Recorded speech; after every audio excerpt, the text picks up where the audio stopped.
අද අපි බලමුද කපට වැඩි කරන හදපු කිඹුලට වෙච්ච දේ. කතාව තමයි බුද්ධිමත් වඳුරා සහ රැවටුණු කිඹුලා.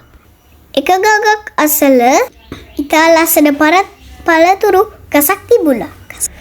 ඒ ගසේ හරිම නඟකාර ඒ වගේම කරුණානන්ත පුංචි වඳුරෙක් ජීවත් වුණා. එයා හැමදාම ගසේ තිබුණු රසවත් පළතුරු කමින් හරිම සතුටින් හිටියා. වේගම්ගේම මාත කිඹුලෙක් ජීවත් වුණා. වඳුරා මේ කිඹුලා සමග හරිම යාළුවෙක්.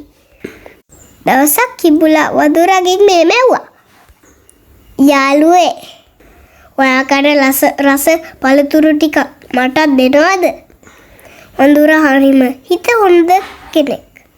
එයා ගහෙන් පළතුරු කඩලා කිඹුලට දුන්නා.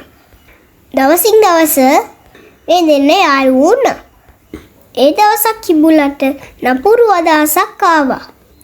මේ වඳුරා මෙච්චර රස පළතුරු කනවා නම් එයාගේ හදවත හරිම රස ඇති. කිඹුලා වඳුරට මෙහෙම කිව්වා. යාළුවේ, අද මගේ ගෙදර යමු. මගේ පවුලේ අයත් ඔයා හමු වෙන්න ආසාවෙන් ඉන්නේ. වඳුරා කිඹුලා ගැන සැක කරේ නැහැ. එයා කිඹුලාගේ පිට උඩ නැගලා ගඟ මැදට ගියා.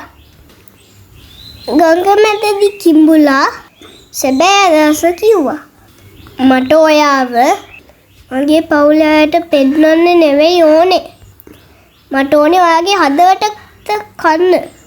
වඳුරා මොහොතක් කල්පනා කරා. එයා බය වුණේ නැහැ. අයියෝ යාළුවේ, ඒ කලින් කියන්න එපයි. මගේ හදවත ගහේ අතක එල්ලලා ආවේ කියලා වඳුරා කිව්වා.